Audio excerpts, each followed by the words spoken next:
What happens when a black CEO is humiliated in front of hundreds of guests at the very gala she funds, and the hostess has no idea she is mocking the woman who holds $10 billion of her empire? The ballroom was a cathedral of wealth. Chandeliers dripped crystal light across marble floors polished until they gleamed like mirrors. Velvet banners lined the walls, roses flown in from Colombia that morning perfumed the air, and the string quartet's melody floated like silk above the clink of champagne flutes. Every detail screamed tradition, legacy, power. It was the Whitmore Foundation Gala, an event older than many of its guests, a night where fortunes were flaunted and reputations cemented. At the center of it all stood Margaret Whitmore herself, the white matriarch hostess whose smile could cut glass. But tonight her smile turned into a sneer. Celine Carter, 42, tall, poised, black, and CEO of Titan Global Investments, stood near the dais, listening politely to a donor's chatter. Her midnight gown shimmered under chandelier light. She didn't grandstand. She didn't need to. Her presence was power written in silk. Then the cake arrived. 3 tiers, frosted white, carried not like dessert but like a weapon. Margaret stepped forward, tray balanced, her pearls clinking faintly against the glass stem of her champagne. Guests turned their heads. Cameras tilted. With no warning, she thrust the cake forward. It smashed into Celine's face, frosting bursting like an explosion, red velvet crumbs scattering across her gown. Gasps erupted, ricocheting off marble and chandeliers. Some guests laughed, short, nervous, cruel. Others froze, caught between shock and cowardice. Phones lifted, flashes captured the humiliation. Margaret's voice rang above the hush, dripping with disdain. "Oh dear, I suppose some people just don't belong at this table." The insult stung sharper than the sugar. The words were not clumsy accident, but deliberate exclusion, made public before hundreds. Celine didn't flinch. She reached calmly for a napkin, wiped frosting from her cheek, and set the crumpled linen onto Margaret's tray with surgical precision, every movement louder than rage. Then her voice low, steady, thunder beneath silk. "Check your accounts tomorrow." A ripple of confusion spread. Margaret blinked. "What did you just say?" Celine's gaze held hers unblinking. "By dawn, 10 billion will move, and this gala you hide behind will collapse." A murmur swelled, disbelief cracking into realization. Someone whispered, "That's Celine Carter, Titan Global. She owns the portfolio." Another, "Oh my God, she funds half this room." Margaret's smirk faltered. Too late. The empire she mocked was the one she fed from. The Whitmore Foundation Gala was meant to be the crowning jewel of the season, a night where the wealthy congratulated themselves beneath chandeliers and velvet drapes. For decades, the Whitmores had cultivated an image of untouchable elegance. Their galas whispered about in magazines as where legacies meet, but reputation has cracks, and sometimes those cracks split under the weight of arrogance. Celine Carter had not come to dazzle. She had come as an investor, a benefactor, a silent giant whose $10 billion portfolio quietly underpinned much of the Whitmore Foundation's stability. Few in the room knew her by face. Fewer still realized that her company, Titan Global Investments, was the lifeline behind the very charities, endowments, and ventures Margaret Whitmore flaunted as her own triumphs. Celine didn't mind. She had built her empire on silence, on letting others underestimate her until it was too late to adjust. Tonight she stood in a silk gown, speaking softly to donors, blending into the crowd even as she held more influence than the entire guest list combined. Then came the humiliation, deliberate, sharp, and public. Margaret Whitmore, the hostess whose smile masked cruelty, smashed cake into Celine's face, declaring before hundreds of witnesses that some people don't belong at this table. The insult was designed to sting, to humiliate, to remind Celine of her supposed place. What Margaret didn't realize, what no one in that glittering room yet understood, was that the table she claimed to own had been built, funded, and sustained by the very woman she mocked. By morning, the balance of power would not just shift, it would collapse. The frosting still clung to Celine's cheek when Margaret Whitmore's laugh rang through the hall.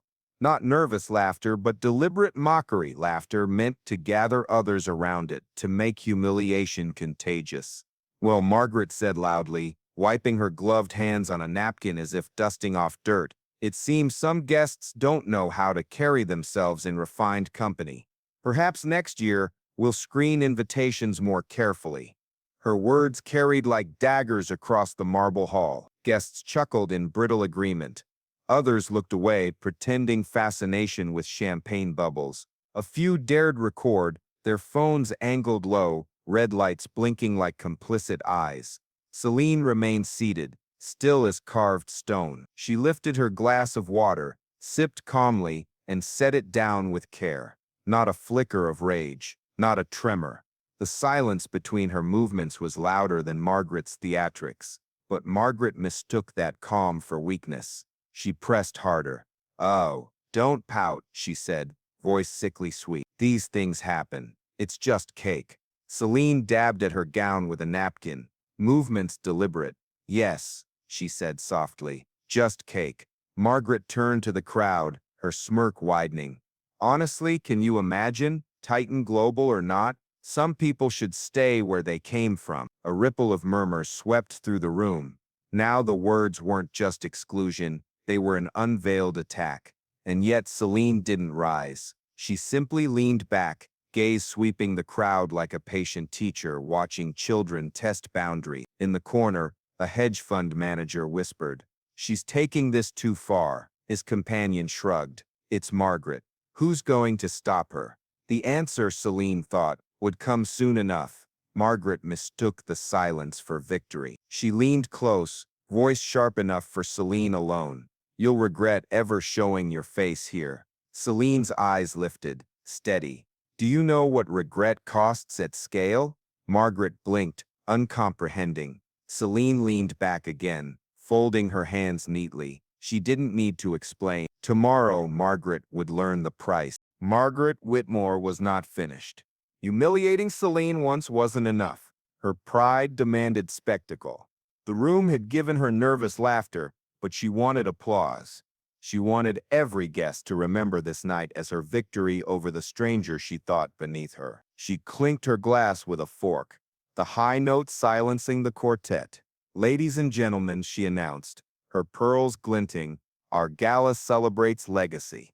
And yet sometimes people walk into these halls believing money alone buys legacy. Heads turned. Some guests leaned in, hungry for gossip. Others frowned, sensing the cruelty sharpening. Margaret gestured toward Celine, still seated, still silent. "We must remind ourselves wealth without heritage is just noise. Anyone can wave a check. Not everyone belongs in a Whitmore hall." A murmur swept through the room, soft gasps, scattered claps, whispered disbelief. The cruelty was too obvious now, but the hostess pressed on, mistaking discomfort for admiration. Celine didn't move. Her posture was perfect, her expression unreadable. She reached for her phone, tapped the screen once, and laid it face down on the linen. The Titan Global crest glowed briefly before dimming. A handful of guests noticed, their eyes widening, but Margaret remained blind in her arrogance. "Do you see?" Margaret continued. "Respect must be earned, not bought with flashy portfolios, not seized by outsiders." The word landed heavy. Outsiders. It was no longer about cake. It was about race, power, belonging. Gasps broke sharper this time. A banker muttered, "She's gone too far." A donor's wife whispered, "Does she even know who that is?" Celine finally lifted her gaze, not to Margaret but to the room. Her voice was calm, carrying easily. "Legacy without integrity is a costume. Pretty for the evening, empty by morning." The words sliced through the gala sharper than any outburst could. Guests shifted, caught between two poles, Margaret's arrogance and Celine's composure. But Margaret laughed, brittle and shrill. "Spare us the lectures. You don't write the rules here." Celine's eyes didn't waver. Rules bend for arrogance. They break for truth. A silence followed, heavier than music. Some phones angled higher, recording every flicker. Somewhere near the back, a voice whispered, "Isn't she Titan Global? 10 billion under management." Margaret stiffened, but dismissed it with a wave. Titles, Companies, numbers, what do they matter? This is my gala, my rules. Celine's lips curved faintly. Not a smile, not yet. Then you'll enjoy tomorrow. It will be the last Whitmore Gala. The crowd rippled, half disbelief, half dread. Margaret's smirk faltered, but she recovered quickly. Empty threats. You don't have the weight to back them. Celine's phone vibrated once, subtle. A notification glowed across the darkened glass. Transfer ready, 10. Her hand rested lightly atop it. Wait, she said quietly, is measured in billions. The ballroom had become a stage, and Margaret Whitmore was still performing. She paced near the dais, champagne flute in hand, pretending to toast while her voice dripped venom. Imagine, she said loudly, a stranger walking in, waving numbers on a screen, thinking that makes her equal to centuries of Whitmore tradition, equal to me. The guests murmured, discomfort spreading like cracks through glass. Some avoided eye contact with Celine. Others stole glances at her, wondering why she still sat so calmly, frosting drying against her silk gown. Margaret leaned forward, as if whispering to the room, though every word carried, money doesn't buy you class, it doesn't buy you belonging, and it certainly doesn't buy you a seat at this table. Phones hovered higher now, recording every second. The world outside the ballroom was already watching through live streams and messages. The humiliation Margaret thought private was spilling instantly into public. Celine's hand brushed her phone again, the Titan crest pulsing briefly. She didn't speak, not yet. She let Margaret hang herself with each word, let the room simmer until discomfort turned into disgust. A donor's wife finally muttered aloud, "This isn't hosting, this is cruelty," but Margaret only laughed. Cruelty? No, darling, it's tradition, and tradition demands we protect our halls. Celine rose slowly. The movement alone silenced the room more effectively than any gavel. She didn't raise her voice. Protection isn't cruelty, she said steady. Protection is ensuring no one mistakes arrogance for heritage. Margaret froze mid-step, caught off guard. What are you implying? Celine's eyes met hers with surgical precision. That heritage built on arrogance collapses the moment someone stops funding it. Gasps echo. A banker's jaw dropped. A young philanthropist whispered, she is Titan Global. 10 billion. She wasn't bluffing. Margaret's grip on her flute tightened, her face paling. But pride chained her tongue. This is my gala. You don't have the power. Celine tilted her head. Power isn't claimed in speeches. It's moved in silence. And mine is already moving. Her phone buzzed again, quiet, deliberate, as if echoing her words. Transfers in progress. Billions shifting.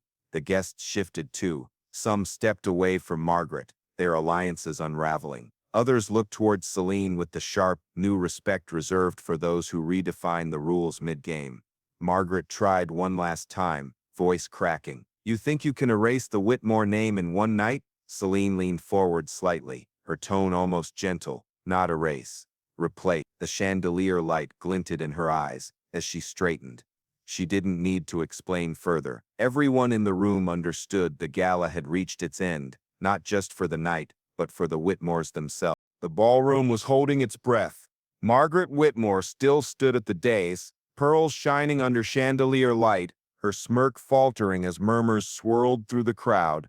Guests were shifting, moving their loyalty with their eyes, watching Celine instead of her. Celine finally rose fully, tall and poised, her ruined gown streaked with frosting that glimmered in the light like war paint. She did not dab at it anymore. She let it stand, a mark of what had been done to her and what would now be undone. She placed her phone atop the linen tablecloth, tapped once, and the Titan Global crest bloomed across the glass in silver and midnight blue. The screen glowed bright enough for half the room to see. Gasps fluttered like wings. A hedge fund manager whispered, "That's Carter, Celine Carter." His companion's eyes widened. Titan Global. 10 billion AUM. She funds half these foundations. Margaret barked out a laugh. Brittle and desperate, logos on a phone mean nothing. You expect us to believe. Celine raised one hand and the room silenced without effort. Her voice was low, calm, precise. Titan Global underwrites 40% of the Whitmore Foundation's endowment, 40% of your operating budget, 40% of your legacy. She let the numbers hang, heavy and undeniable. And tonight I moved all 10 billion elsewhere. The words detonated in silence. No one laughed. The only sound was the frantic scribbling of a reporter's pen, the whir of a camera lens zooming closer. Margaret's smirk cracked. You can't just pull that. Contracts. Celine's gaze sharpened. Read your contracts. Clause 12. Termination at will in the event of misconduct threatening brand integrity. Do you recall signing it, Margaret? Because I drafted it. Phones lifted higher, recording the hostess's face blanching. Her pearls seemed suddenly heavy around her throat. A philanthropist near the back muttered, "If she pulled 10 billion, another finished. The foundation's finished." Celine didn't smile. She didn't gloat. She simply folded her hands, calm as stone. Your gala ends tonight, and so does your empire. Margaret's champagne flute trembled in her grip. You wouldn't dare. Celine leaned forward slightly, her voice soft but cutting through the hush like glass.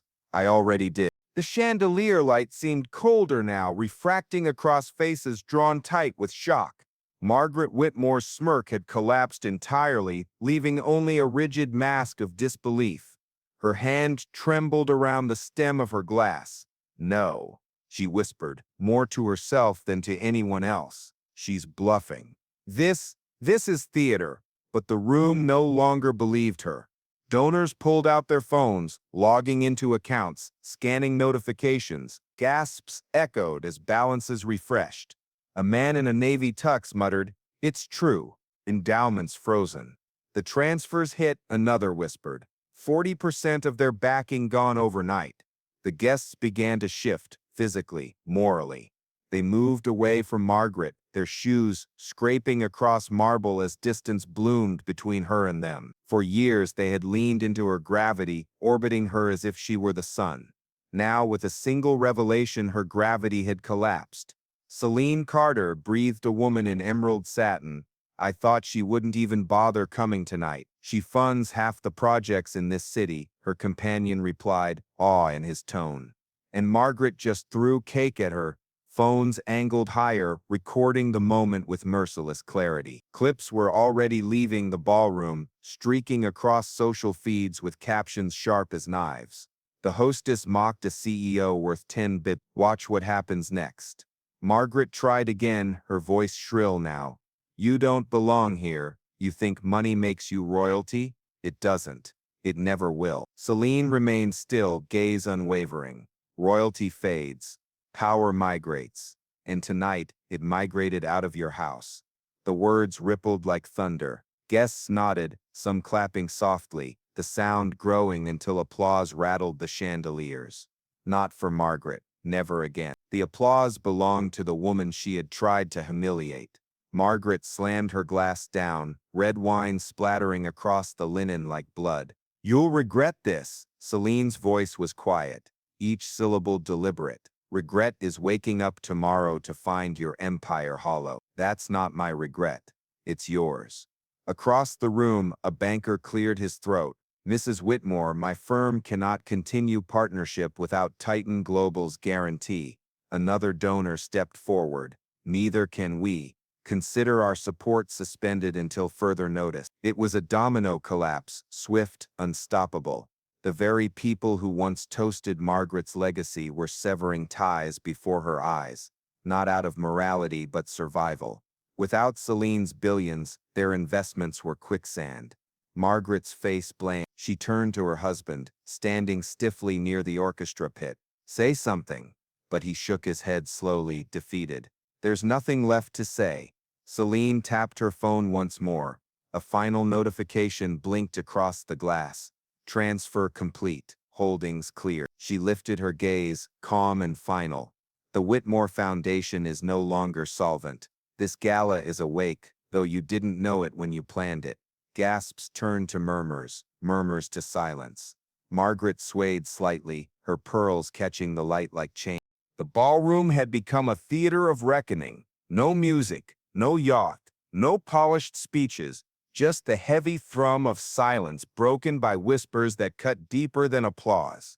Margaret Whitmore stood at the center of it, the once reigning hostess, her power evaporating like spilled champagne. Her pearls no longer gleamed. They clung to her throat like shackles. Sweat dampened her forehead, frosting her perfect composure. She searched the crowd for sympathy but found only cold stares and raised phones. The empire she thought unshakable had turned its back in real time. "You can't do this," she spat, her voice cracking, no longer commanding but pleading. "You can't just pull everything. I've built this for decades, my family's name." Celine stepped forward, each heel click echoing like a gavel. She didn't tower in rage. She moved with surgical precision, the way storms roll in without haste. Her voice was calm, even merciful. "Names survive when deeds deserve them. Your name will not." Margaret's husband tried to interject, but his words withered. A donor shouted from the back, "She's finished." Everyone saw it. Applause broke again, tentative but growing, a rhythm Margaret couldn't drown out. Celine stopped at the dais, where crumbs of cake still littered the cloth. She brushed one aside with a fingertip, an act so small yet devastatingly symbolic. "This," she said softly, "was your choice. And choices demand consequences." Margaret's hands shook violently now. She clutched the microphone stand as if it could anchor her unraveling world. "You'll ruin us all." Without the Whitmore name, without integrity, Celine cut in. "There was nothing here to begin with. My 10 billion only revealed the hollowness you decorated with chandeliers." The words landed like verdict. Guests nodded, some recording, some whispering to each other about contracts, headlines, futures already reshaped by this night. Margaret sagged, her shoulders collapsing inward. For the first time, she looked small in her own hall. Her power wasn't stripped, it had dissolved, revealed as theater propped up by the very woman she mocked. Celine turned slightly, addressing not just Margaret, but the room. This gala was meant to flaunt wealth. Tonight, it teaches value. Arrogance spent freely, dignity saved quietly. Remember the difference. The orchestra, silent all evening, began packing instruments, their bows clinking softly against cases. The gala was already over, though the night was young. Margaret dropped the microphone. It clattered across marble, the sharp sound ringing like a final note. She turned, stumbling toward the exit, but guests pulled back, parting as if avoiding contagion. No hands reached to steady her. No voices called her name. Celine remained still, the ruined silk of her gown now a crown rather than a stain. She didn't smile. She didn't gloat. She simply stood, composed, as the empire fell around her. By morning, the Whitmore Foundation was in freefall. The gala had ended in chaos, guests fleeing under chandeliers that no longer glittered with power. Overnight, video clips streaked across social media, Margaret Whitmore smashing cake into Celine Carter's face, followed by the revelation that the humiliated guest controlled $10 billion in assets. The hashtags trended relentlessly. Cake and consequences. Celine Carter, empire undone. News anchors replayed the footage on loop, dissecting every moment. Analysts explained how Titan Global's sudden withdrawal left the foundation insolvent. Lawyers confirmed the legality of Celine's contract clause. Commentators debated arrogance, race, and legacy, but all agreed on one truth: Margaret had destroyed herself. Celine watched the coverage from her office, sipping tea, her gown sent to dry cleaning though the frosting stains had already set. She wasn't angry.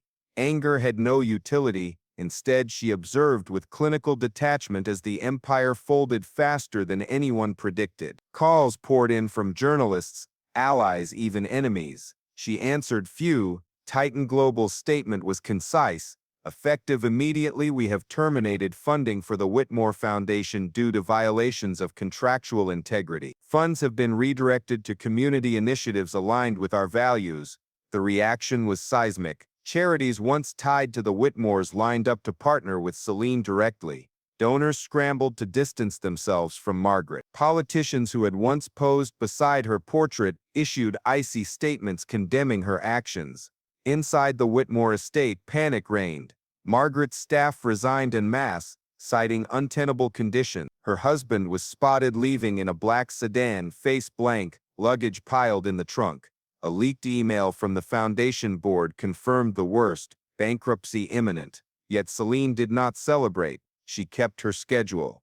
Meetings, calls, quiet dinners with her team. To her, this was not a victory but a correction. The Whitmores had treated arrogance as armor. She had only shown how brittle it was. When a reporter asked her outside Titan Global headquarters, "Miss Carter, do you feel vindicated?" she paused, then answered evenly, "Vindication is personal. This was principle." By the end of the week, Margaret Whitmore's face was everywhere, though never in the way she intended. The gala's glossy photographs, once destined for magazine covers, had been replaced by screen captures of her sneer, her hand pressing cake into Celine's face, followed by the stark video of her unraveling as the $10 billion revelation detonated. The fall was merciless. News outlets ran timelines. The Whitmore legacy, 1873-2023.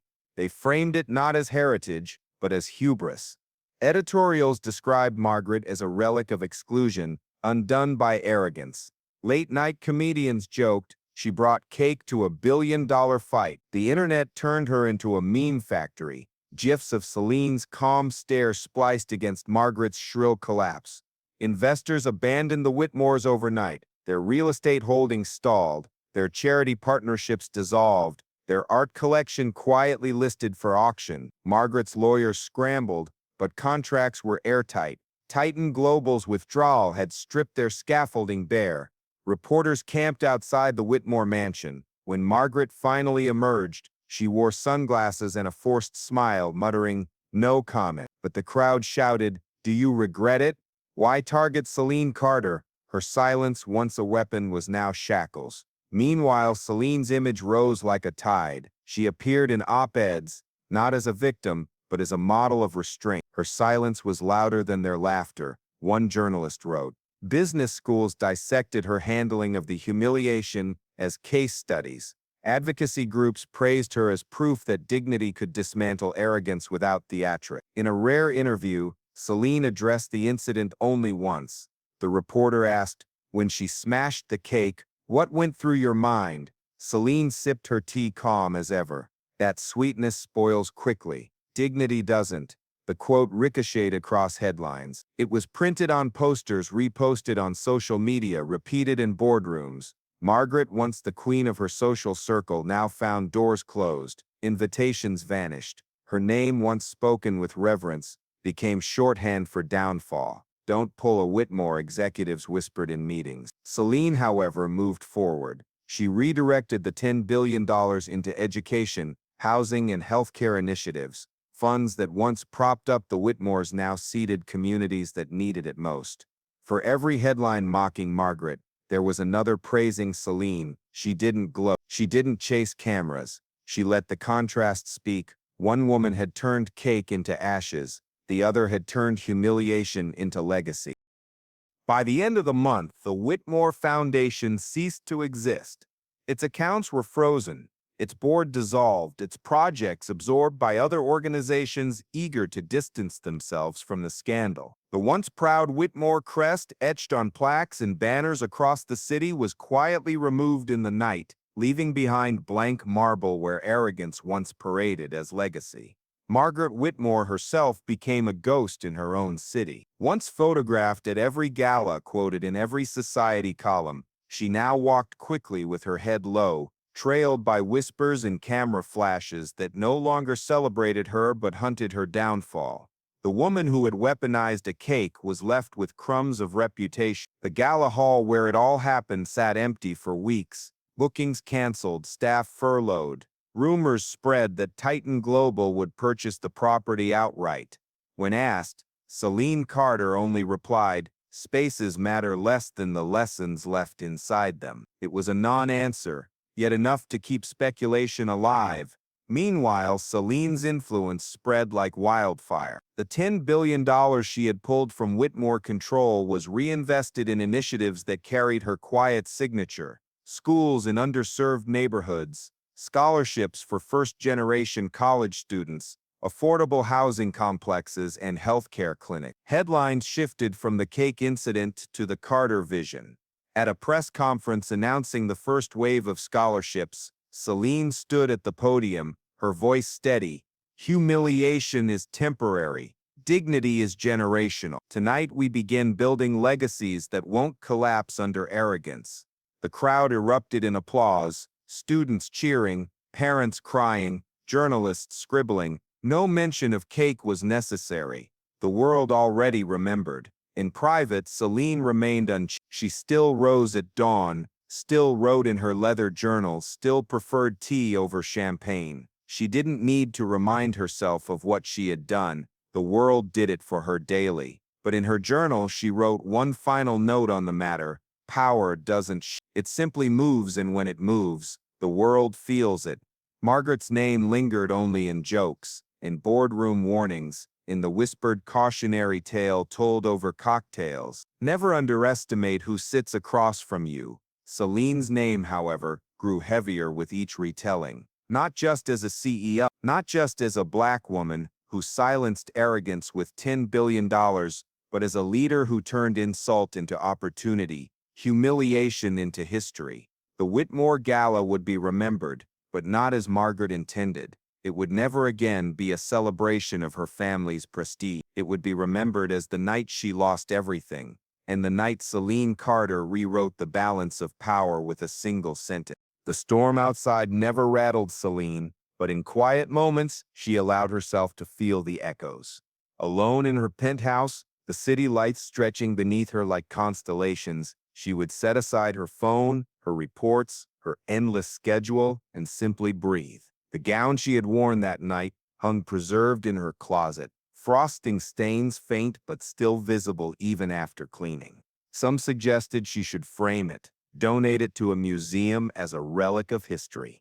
But Celine kept it there untouched, not as a trophy but as a reminder. Arrogance had tried to soil her dignity, but dignity had absorbed the blow and remained. Sometimes she replayed the moment, the cold smear of cake against her cheek, the brittle laughter of the crowd, Margaret's pearls glittering with malice. For years she had endured smaller versions of that moment in boardrooms, interviews, handshakes that doubted her grip. The cake was simply arrogance given sugar and spectacle. Her father's words echoed in her memory, "Dignity is not for them, it's for you." And she understood now more than ever what he meant.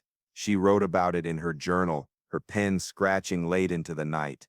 Dignity is not reaction, it is response. Dignity is not loud, it is lasting. Dignity does not argue, it reminds. The world had called her a symbol, a movement, a storm, but Celine did not see herself in those grand words.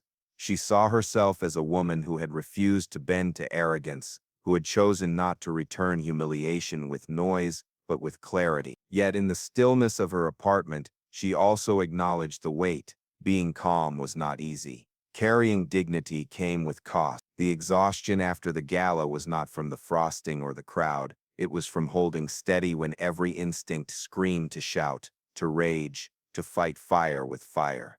But she hadn't. And because she hadn't, the world had seen something different, a new model of leadership, quiet yet immovable. The Whitmore Gala faded from headlines, but its lesson lingered. Months later, Celine Carter still found herself woven into conversations she had never planned to join. Professors lectured about her composure in leadership courses. Motivational speakers quoted her lines on stages across continents. A viral video stitched her calm stare with the caption, "This is what strength looks like." Celine accepted none of it as vanity. She knew the danger of symbols, that they could harden into caricatures, but she also understood their power. If her silence at that gala gave courage to someone else, then the weight was worth carrying. At a community center she quietly funded, a young girl approached her shyly. "Miss Carter," she whispered, "my teacher showed us the video. I didn't know people like me could be the boss." Celine knelt slightly, meeting the girl's eyes. "Being the boss isn't about being loud," she said gently. "It's about knowing who you are even when others try to tell you who you're not."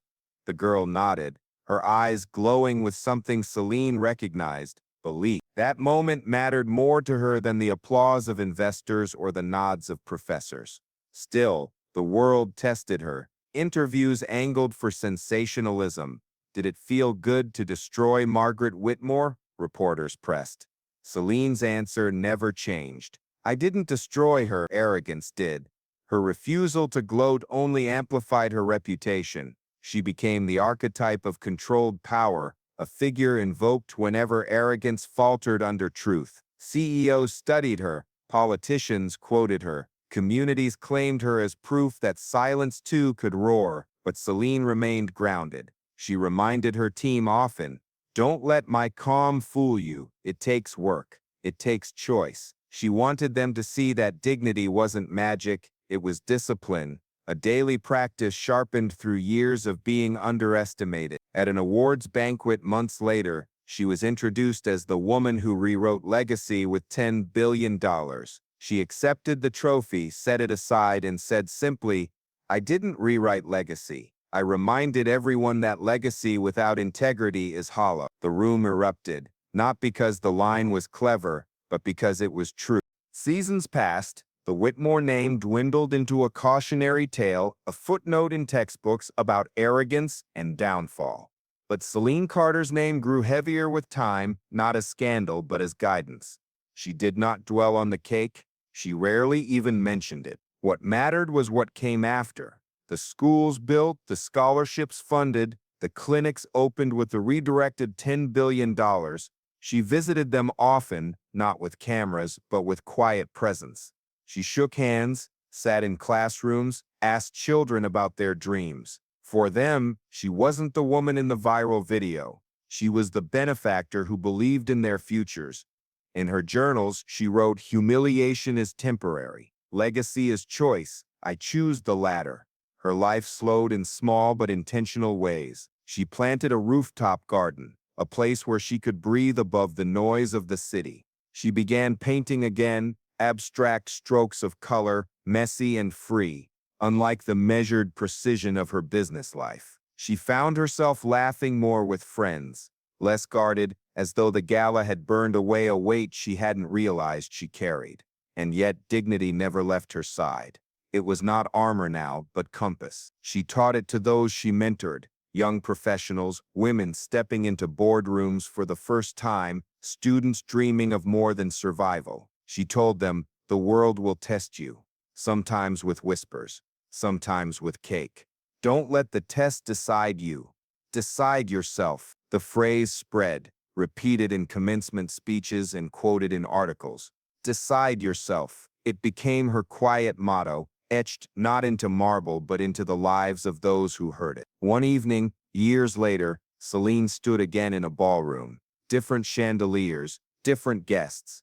A gala hosted not by the Whitmores but by a foundation rebuilt on integrity. The air was lighter, the laughter honest. And when she was asked to speak, she said only, "Legacy is not what they remember you for one night. It's what they keep building long after you're gone." Tonight I see a room of builders. The applause was thunderous, but when she stepped down, her smile was private, reserved for herself. She had endured humiliation, turned it into clarity, and left behind a future stronger than any chandelier glow.